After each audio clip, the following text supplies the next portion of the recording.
Welcome to the greatest, latest, baddest, maddest shows. Slam to the mat. Yeah, man. Your doggone Skippy. Boom. Awwsum2 in the building. Awwsum2 in the house. I'm Mayhem the Merciless. I'm G Renegade the Chaotic One, and we back at it again. Yes, sir. And we're going to continue up on Raw. Those of you that have already been watching, thank you. We got mad love for you. Keep watching. Much. Share your comments, your thoughts, everything. Those of you your first time watching, hit that subscribe button, yo. And let's do this. All right, bro. This is a continuation from my last segment. Finishing up on Raw. The second King of the Ring match, Cedric Alexander against Sami Zayn. Actually, it was a good match. Sami Zayn cut a little promo, and he said he was going to come at Cedric Alexander like a hurricane. So I was like, oh, okay. So basically, make a long story short, Sami Zayn controlled like the first maybe 7 to 8 minutes of the match with hammer locks, chin locks, and he had a few clubbing blows on Cedric Alexander. He kept him grounded because Cedric Alexander is a high flyer. Yeah. So a high flyer, like a Ricochet type, you got to keep them grounded in order to beat him. So he actually had a good strategy, but Cedric Alexander did that flip bounce off the rope. You know, when they bounce off the rope as if they're gonna go over, but they fake it and they hit the rope and come back. Yeah. He did that move and knocked down Sami Zayn, and then the rest of the match pretty much was he did his high flying move, suicide dives, flip over the rope, and Sami Zayn couldn't handle him. And Cedric Alexander hit him with the lumber check for the win, for the 1-2-3 win. And I gave the match a B. I gave it a B, bro. What? Cool beans, bro. Yeah. Word, yes. Yeah. Cedric Alexander, Sami Zayn. I gave it a B minus. Okay. I gave it a B minus. Okay. Cedric Alexander advances, King of the Ring, so we'll see what's up with him next week. Yes. It'll be cool. Yeah, B minus, bro. Okay. Sami Zayn, just because I already kind of know where it's gonna go. It would have surprised me if he would have won, actually. Yeah. But he didn't. Right. Kind of know where it's gonna go. But it was a good match. Regardless, it was a good match. It was better than I thought. Yeah, better than I thought. Yeah. So that was a good job by creative Paul Heyman. My name is Paul Heyman, and I am the advocate for the Awwsum2. Okay. Let's see. There was a promo. Sasha Banks. They had an interview, and Michael Cole interviewed her. And during the interview, she didn't say too much, which was kind of interesting. I mean, she talked about her hair, talked about her blue hair, talked about her looks, and talked about how she feels much better after attacking Becky and Natalya. And Michael Cole asked her a question. He said, Sasha Banks, why did you attack? What made you attack Natalya and Becky Lynch? And she had a stern look in the camera, and she said, "You're welcome," and got up and walked away from the chair. Once again, I had to grade it, bro. I gave it a A minus, which is a high B, like a B plus. Yeah. So I thought it was because by her not really saying anything, it leaves the audience, it leaves the WWE universe, us, you out there. It leaves us with intrigue, like, okay, what is she gonna do? Or we still don't know why, and we want to know why she did it. But I don't know. It just said a lot to me, and it just made the storyline deeper. Yeah, and I want to know more about it. I want to see what happens in the coming weeks, and I'm interested. So that really intrigued me because I expected her to answer and she didn't. So it was like, wow. It was kind of like Dean Ambrose when he turned on Seth Rollins and he wouldn't talk for weeks. Right. And it drew your curiosity. Yeah. So it was kind of like that. So, I mean, when you saw, what were your thoughts? Like, were you kind of thinking like, I was thinking like, man, it's kind of interesting because she's not saying anything. Yeah. When I saw it, I thought it was, so one thing quick that caught me was when she, in the beginning of her promo, when she was actually talking about her blue hair. And then Michael Cole was like, Sasha's nobody's interested in the blue hair. Right. And then for me, that was a turning point because I'm like, dang. Yeah. He just kind of said, screw your blue hair, practically, like nobody's paying attention. Right. And then for me, that's when I felt like the interview kind of shifted. Yeah. Where she was like, "Oh, okay, so you want to come at my blue hair? Right. This is the kind of interview I'm gonna give you." I guess she got offended. Right. It was just like, you know what? Bump it. I ain't saying jack except for just kind of like Marshawn Lynch. Thank you. Boom. That's it. Guys, if you're out there, do not talk about a lady's hair, especially after she gets it done, because you might get attacked. Yeah. Now, overall, I do admire the fact how she's going at Natalya. Yeah. I actually like that beef.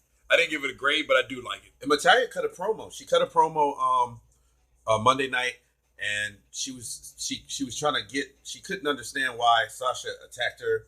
And she was going on to say that, me and Sasha were great friends, and all of a sudden she comes back and it's like she's a different person. Yeah. And then out of nowhere, Sasha, bam, attacks Natalya, throws her down, and she slams her head into the drawer or the I don't know, some kind of cabinet or something. Yeah. And then she makes a statement.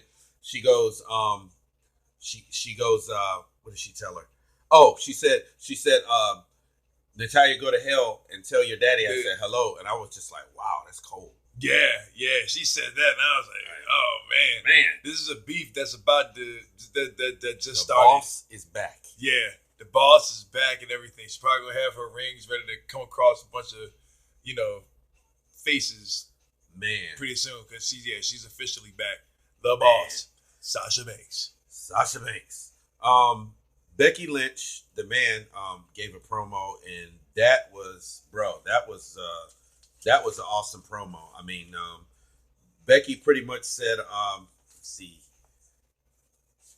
I actually liked her promo. I didn't grade that one either, but I loved it. I graded it A+. She said Sasha beat her stupid with the chair. And she did. And so Becky said, you want to know why I always call out people out of the locker room? She said, I always call out people out of the locker room because I want them at the best when they fight me. And she pretty much said that right now Sasha Banks is hot right now. She's at her highest peak. Yeah. And Becky Lynch said, you can thank the man for that. You can thank the man. I brought that out of you. I've been calling you out for months. And she said, Sasha, now this is what she said that was crazy. She said, Sasha is the greatest star on the roster to accomplish nothing. Wow. Damn. Yes. That's what she said. Damn. To be great, you don't have to be goated to achieve greatness. They seek it out and crave it. She said, it's a cat and mouse game, and when I catch you, I'm going to send you home with something to cry about. That's what Becky said. And I gave it an A+, bro, because she coming out with some words. Becky was coming out with some words. She was serious. Yeah. She wasn't playing. And all right, Sasha, y'all. Becky, your belt may be on the line or in jeopardy, but Sasha, you may be in jeopardy when facing a man because she's out for vendetta right now. So it's going to be interesting to see, bro. Yeah. I mean, hey, man, long story. At the end of the day, I like to see Becky Lynch and Sasha Banks. Yeah. You know what I mean? Yeah. With the title. Unless you throw some other kind of crazy mixes in there with some other. I got a question before we go on, and then pretty soon we're gonna be entering SmackDown session, and G Renegade's gonna take over. Go ahead, right there. Where is Lacey Evans? She was. I don't know. She was hot, man. I mean, she come out, do her little struts, and she was fighting Becky. I don't want to wish an injury on somebody, but let's say for the lack of, maybe she's off the scene because of an injury or something.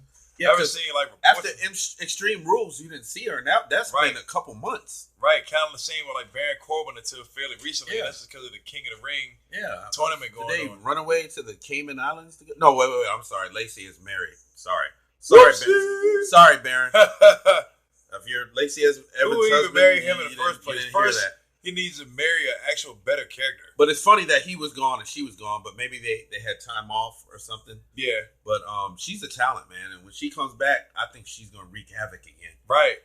Right. Hopefully she don't get lost. Look out for the one they call the lady. Lacey Evans. That mean right. Yes, the woman's right. The woman's right. And it's a deadly punch, believe me. Okay, the last match in Raw, Seth Rollins, Braun Strowman against the OC for the Raw Tag Team Championships. Oh, man. Bruh, you got new tag champs. Right. That threw me off. Yeah. Surprisingly. Man, I didn't even expect the ending to happen like it happened. Neither did I. Or I didn't expect the belts to change. I mean, I'm like, wow, Seth is already the Universal Champion. You know what? What I find interesting, bro, is Seth has been a dual champion so many times. He held the WWE Championship, and he won the U.S. title from John Cena. He held both belts at the same time, even though he lost one short day. He's been a dual champion. He was a tag champ with his former partner Dean Ambrose. They were Raw Tag Team champs, and Seth at the time held the Intercontinental belt, dual champion. Here it is again, dual champ. I think that's like history because Seth Rollins seems to keep doing it over and over again. Yeah, and that's awesome. I think he's building up a let's say for a better word, like a rapport, like resume. Yeah, for being like that guy. Yeah, you know what I mean. Like, burn it down. Kind of like a Shawn Michaels. Burn it down. Oh yeah. Burn it down.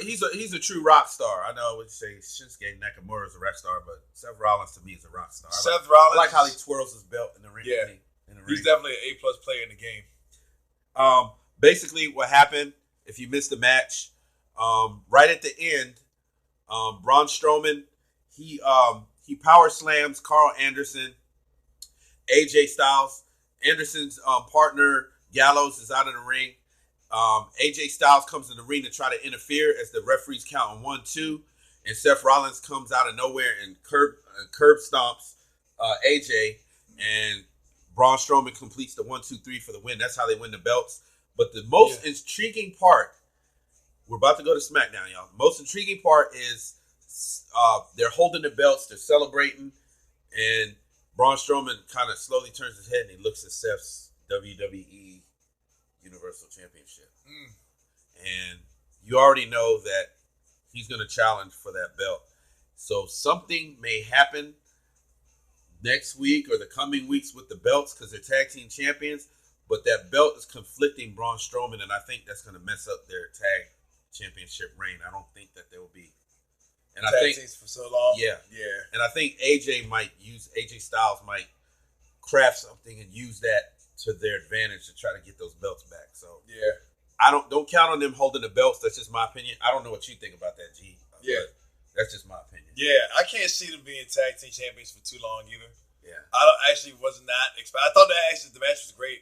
Yeah. I gave it a B+. Okay. Because it actually did have some good elements to it.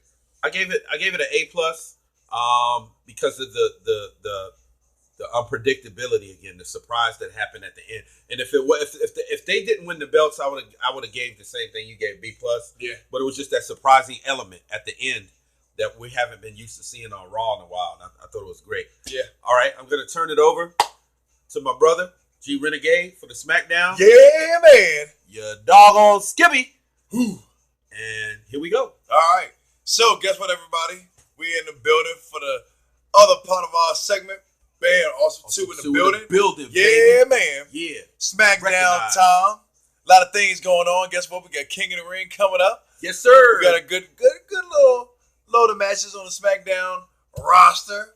Starting out with, I don't know, a Randy Orton promo in the beginning. Yeah. Randy Orton. Wow.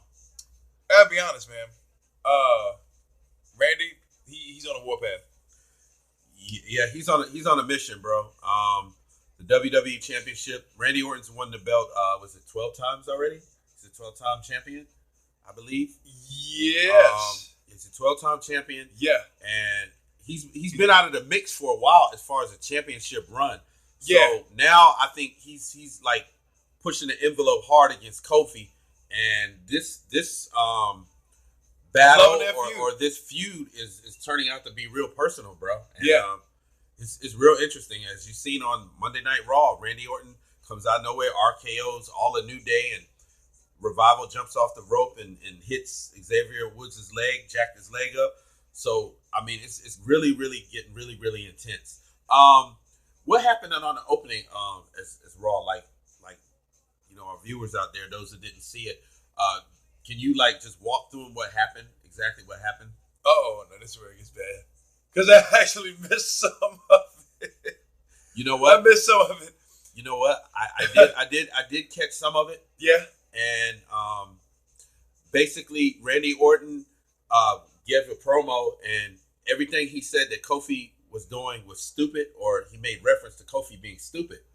So Kofi ran out there, and confronted Randy Orton, and the music blared. You know, you hear the New Day music, and Randy Orton is hyped. He's waiting for Kofi to come out. Yeah. You know, but Kofi comes behind him and gives him a Trouble in Paradise kick, knocks out Randy Orton.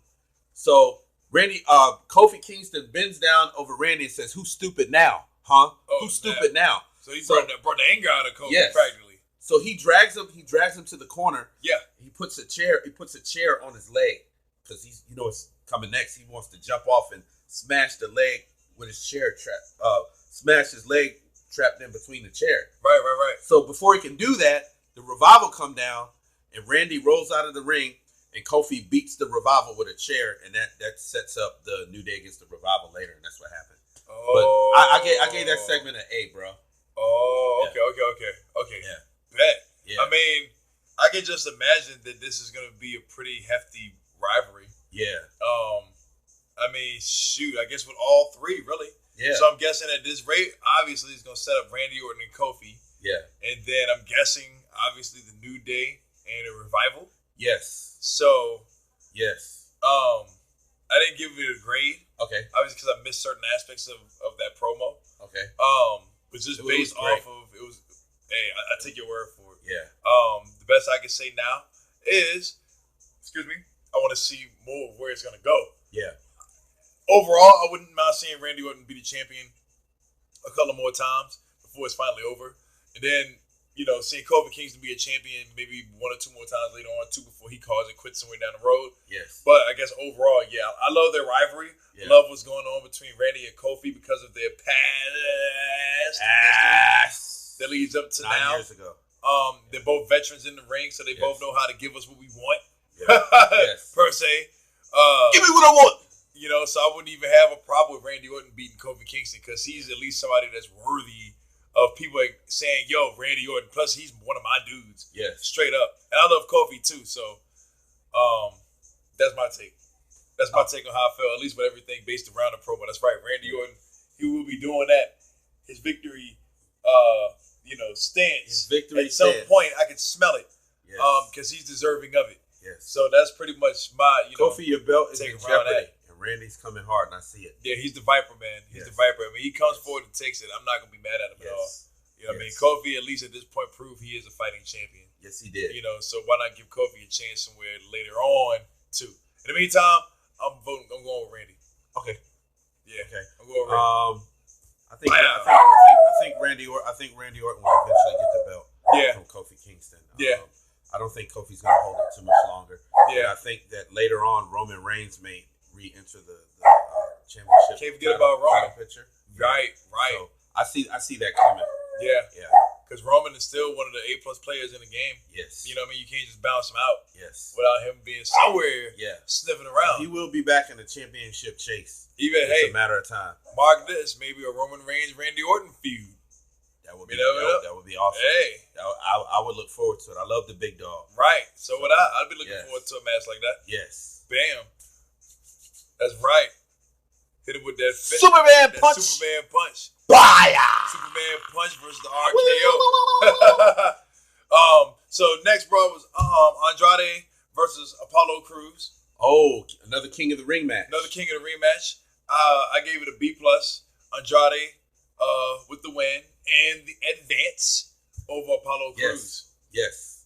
My take on it, I thought it was actually a great match. That's why I gave it a B+. Both of them were high flyers. Yes. Apollo Crews, once again, even though I feel like his character just constantly gets shitted on, to be honest. He's got the talent,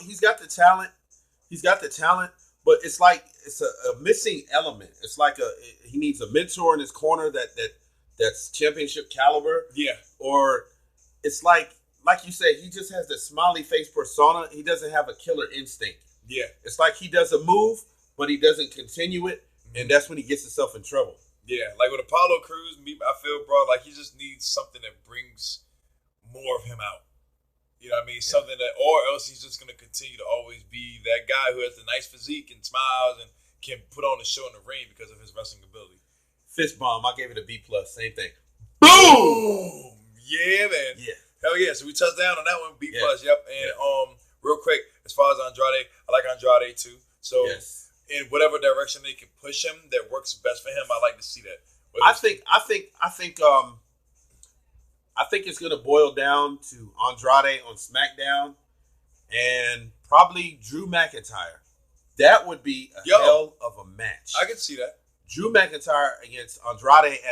Matter of fact, they're having the last King of the Ring match to decide who's the king at the I want to say Clash of Champions. The Clash of Champions. That's I believe that's what's coming up next. Yeah, it's coming up.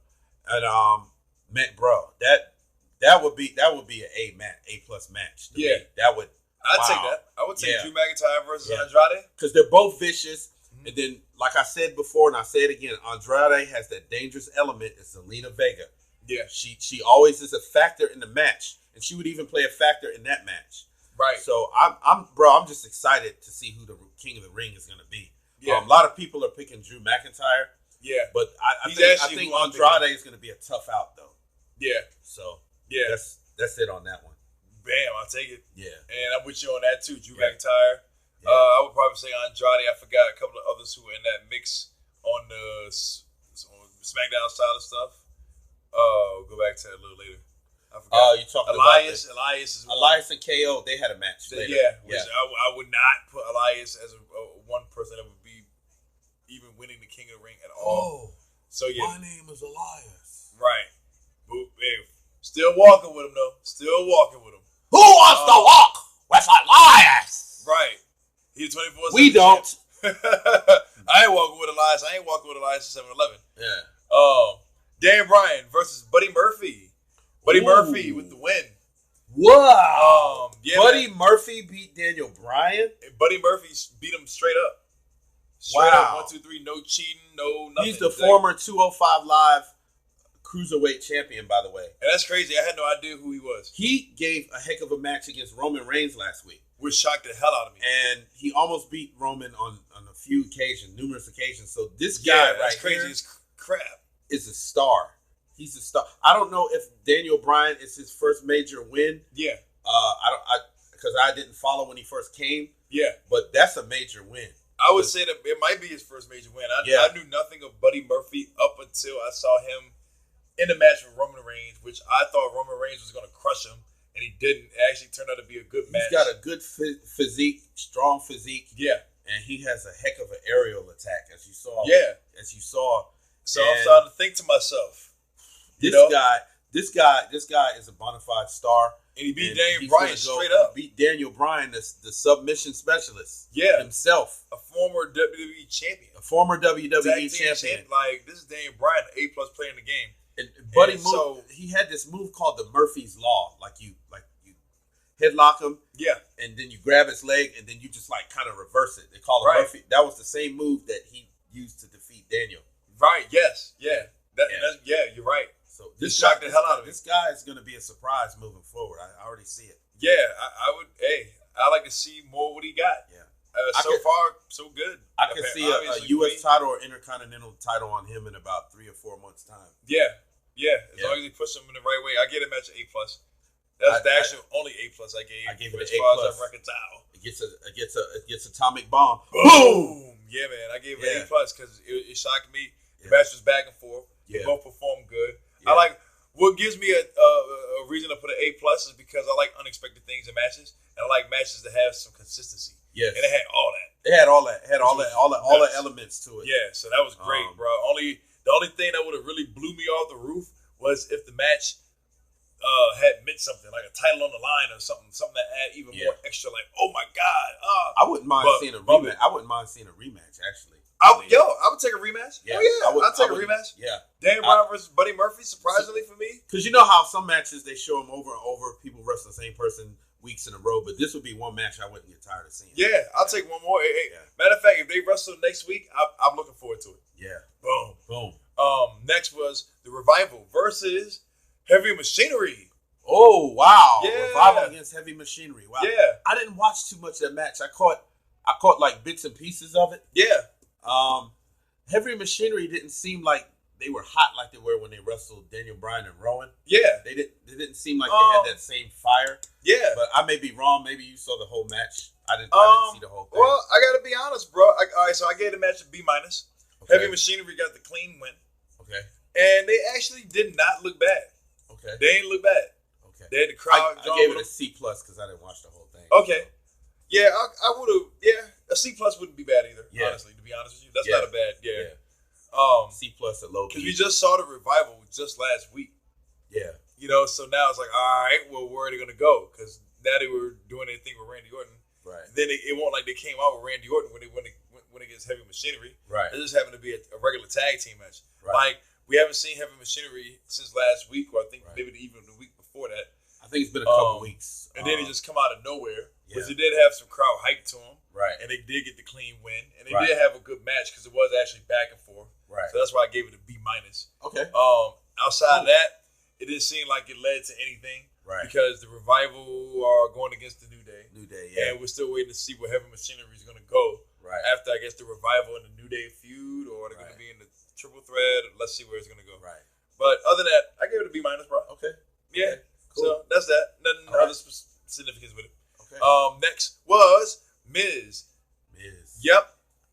Shinsuke Nakamura, Sami Zayn, and they were all together in a promo. Miz TV.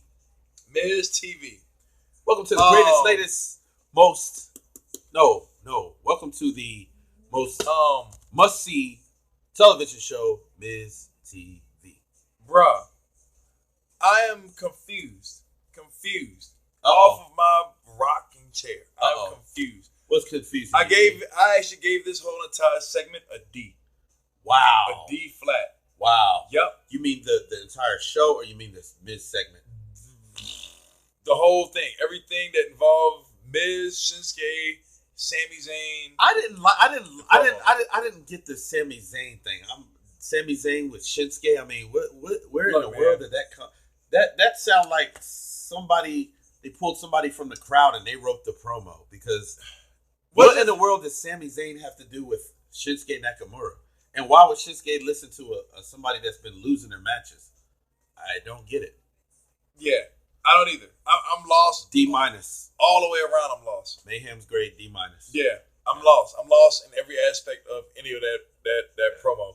And once again, I normally don't grade promos, but I grade promos whether it's good or bad because it stands out. Yeah. This promo, real sweet. Did not stand out. It stood out. It was ass out. In a capital D, dumb way. It was ASS out. Dumbass out. There we go. We put them together. Dumbass out. I'm wondering, right? You got Shinsuke Nakamura as Intercontinental Champ, right? IC Champ. I'm confused. Where are we going with this? Right. Who is he fighting? Who is he putting the Intercontinental Championship title up against? There are some people. All right, that's one. Next, Sami Zayn. What in the hell does Sami Zayn have anything to do with Shinsuke? That don't even look like a good pairing for me. I don't get. That's an odd pairing. It don't make sense. It doesn't make sense. Shinsuke is better by himself. Yeah. Or with somebody that's equivalent to his culture or something like. Right. Like, come on, man. Kinshasa. Don't do this. Like, I gave it a D. I don't even know what else to say. D for disappointed. D for dumb. D for don't do it next week. Don't do it. Alliance, this better not be a ongoing alliance that I see with Shinsuke Nakamura and Sami Zayn. I don't want to see this. Give it a D for dummy move. And I want to see better things for Miz. Yes. That's it. Yeah. Did you have anything else you want to add to that, bro? No, it's not even worth talking about. People, I gave it a D. It was dumb. Yeah, I don't get it. It was aimless. Where is it going to go? Please do not repeat it. Right. Next was Elias versus Kevin Owens. Oh, boy. Yeah. Our last King of the Ring match on SmackDown. And what happened, bro? Yeah. I did see it. And I think the continued storyline between KO and Shane McMahon, the best of the world, Shane McMahon. I thought that it's getting stale. the storyline, and it's meaningless. Yeah. And the fact that he came out there with the referee stripes on and he counted 1, 2, 3 for the pin. It's that taints the King of the Ring competition because it's one of those matches that shouldn't have been tampered with like that, and that's what I didn't like about it. So I gave it a D, bro. I mean, I just didn't like it. Yeah, I gave it a C. Okay. Because I thought it was a bad match. Yeah. You know what I mean? Like, they had a couple of things here and there that was like, ooh, ah. Right. But they won't like, oh my God, this match is captivating. It's back and forth. It's meaning and all that. In the beginning, anyway, I thought Kevin Owens was going to win. Yeah. But then Shane McMahon pops out as the flipping guest referee with stipulations and all that prior that went against him being you knew he was up to something when he came out there. And then that changed my whole complex of the match. So that's what brought it to a C. Yeah. Obviously, Elias advanced. Kevin Owens isn't even involved in King of the Ring. So now the only thing I can say for giving that whole match a C grade is please tell me that Kevin Owens is about to do something off the wall. Yes. Please. I'm begging for Kevin Owens. I believe he will. Tear the roof off the mother, please. Shane said if he does something drastic again, he'll charge him. Well, if he touches the referee, which he could. It was on like stipulated fine on him or whatnot. Yeah. Like hardcore. Which he couldn't do. But I think Kevin will turn around and do something because enough is enough, and that was just messed up what Shane did. And I think bro. He's gonna strike back and do something about it. And then on top of that, here we go once again. Shane in the spotlight again. Still. So yeah, that's where I'm at with that, bro. Yeah, me too. Shoot, Dan Bryan, Rowan. They revealed Roman's attacker. Oh yeah, Roman's attacker. Yeah, they actually found the person. They found the person. All the hype these weeks led to Roman's attacker. Now, here's where it gets really bad on how I graded this. Once again, promos. I promote them if they stand out good, or I grade them if they stand out bad. Let me ask you a question. How do you think I graded this? Do you think I gave this a good grade or a bad grade? Or in between? I think you might have given it an in-between grade. In between? I gave it an in-between grade myself. I gave it a C+. Okay. Reason being, yes, it's intriguing. Yes, it's interesting to find out who attacked Roman Reigns. Yeah. But then when they revealed the person, it was just kind of like, really? Yeah. This guy looked like almost an exact replica of Eric Rowan. Might have been his brother, Derek Rowan. Derek Rowan. You know? So, I mean, who was this guy? This guy, he had a bald head and he had a long orange beard, just like Eric Rowan. So, I'm thinking, you know what? I'm thinking Eric Rowan did it, and I think they're just trying to put it on somebody else. I think Eric Rowan was the one that tried to attack Roman. What do you think, bro? First, what'd you grade it? Off? First, I gave it a straight up F. Wow. Wow. I gave it an F. Wow. I gave it an F because all the hype, right? I'll fast forward this. All the hype. Flunked match. Promo. Rowan. Daniel Bryan. You know what I'm talking about. All the hype that was surrounded by, for me, it all started with Roman and that whole Samoa Summit. All right. So then we found out it wasn't Samoa Joe. Then at one point I thought maybe it was Samoa Joe, but he's just screwing people's heads. It really ain't Samoa Joe. All right. So that's him out of it. Right. Next, oh shoot, it might have been Buddy Murphy because he was in the background. Right. Kind of found out it was not Buddy Murphy. Next, Buddy Murphy. It's he snitches now. It leads to Daniel Bryan and Eric Rowan. Buddy Murphy snitches and says Eric Rowan. By default, Daniel Bryan's involved because he's tagged with Eric Rowan. They're friends. Now Rowan gets involved. Then Daniel Bryan, Eric Rowan comes out and says, "Hey Roman," and noted that Daniel Bryan lost his match previously. Yes. So what the hell kind of mood does this set up? Yes. Daniel Bryan just got beat by Buddy Murphy 1, 2, 3. Yes. And now he still has to later on dig within his loss to assist Roman on who attacked him. I don't understand that. That doesn't make sense to me. Right. I don't understand why Daniel Bryan and Eric Rowan are in on so convinced. What now they playing private investigator? Hey, we'll go find out who your attacker is. What are they getting out of this? Money? What are they getting out of this? Well, oh, hey, Roman, we'll go find out who your attacker is. Will that make us 2-3 members of the Shield? What are they getting? Right. So that's why I graded it an F. Because I didn't understand where it was really going. Right. Okay, so then they finally revealed them. Right. Revealed who the attacker was. And the attacker looks like a bummed out, older version of Rowan. A bald head with a beard. And he don't even flip and talk. They're just looking at him. Wow. Roman walks in. Wow. Finally, Roman walks in. And they expose the guy to Roman. Right. And the very last of the promo is just them all looking. Roman staring at the guy. The guy staring at Roman. Derek Rowan. Derek Rowan. And Eric Rowan. They're all just staring. And then that's how it ends. It literally ends like that. I bet they all laughed when the segment went off. They probably all busted out laughing. Yeah. So I'm sorry, and I hate to be crude, but it didn't move me. Yeah. In the beginning, it had me probably around the Samoan Summit.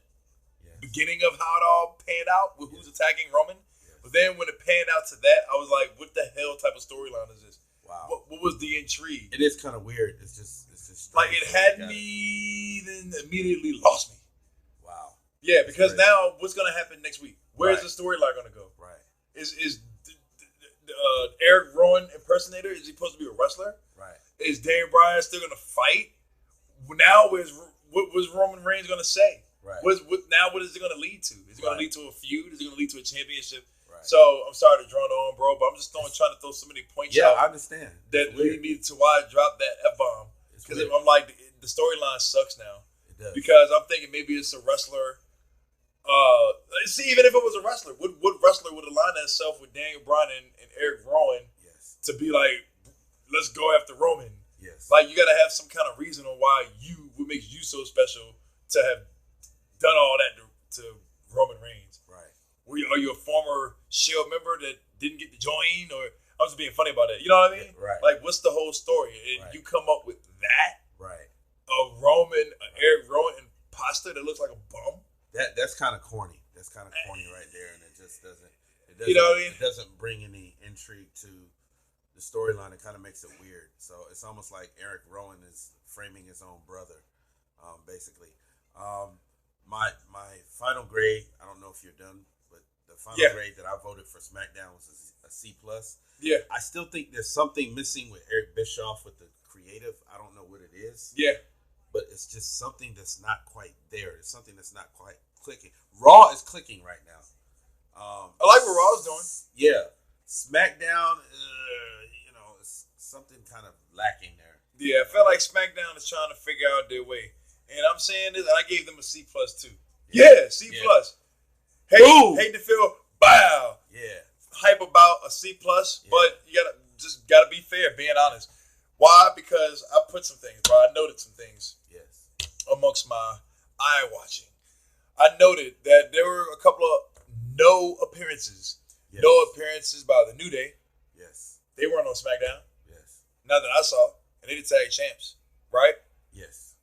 Women's tag champs. Women's tag champ. I didn't see them on SmackDown. No.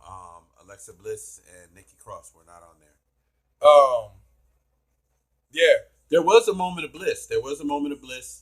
And Charlotte Bayley was out there. And Charlotte pretty much talked about how she was the queen. And Bayley. Oh, Bayley did. I remember that. That's right. Yes. That's right. That was there. As far as the moment of bliss, the segment. Yes. That I gave props to, by the way. That was sorry, I forgot about that.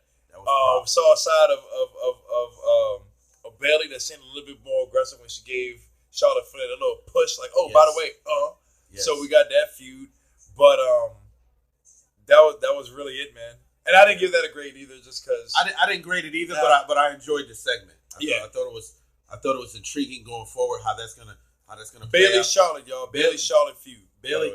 Charlotte's not dealing with the Bayley that she dealt with when she was in Raw about a year ago. She's dealing with a new aggressive Bayley now, so it's gonna be an interesting feud going forward. Yeah. Not to take too much time, but I'm really looking forward to that. And kudos to Bayley. She's held the belt, and let's see if she can do it against Charlotte at Clash of Champions. Right. Or I'll throw a last one. Just a quick fun note in, y'all, for the sake of time. Bayley versus Sasha Banks. What if Sasha Banks just goes haywire just to put everybody on notice? Might as well come out and put Bailey on notice too out of nowhere. Yes. That'd be interesting. That's going to be interesting. Putting Natalya on notice, put Becky Lynch on notice. Bump it. I'm going to go over to SmackDown real quick, and guess what I'm going to do too? Put Bailey on notice. Hey, if Sasha Banks did that, hey, I'll be hyped. Because she like, Bubba, I'll put both champions on notice. Yes. I would do, son of a bitch. I hit my elbow. I feel like I get hit by a Stone Cold Stunner. Oh! Oh! Woo! All right, I'm back, y'all. But yeah, I'm sorry. Woo! But in closing, what would be interesting is maybe a triple threat, and you got 2 belts involved. Oh man! And a winner take all. That would be interesting. That would be interesting too. Yeah, that'd be fun. Hell yeah! Hey, I'll be down for that. Yeah. So stay tuned, y'all. Stay tuned. Stay tuned. This once again ends another segment. Awwsum2 in the building, boy. Yeah, man. We're gonna catch you on the flip side. Made him the merciless. G Renegade, the chaotic one. Once again with the Awwsum2, and we say peace. Peace.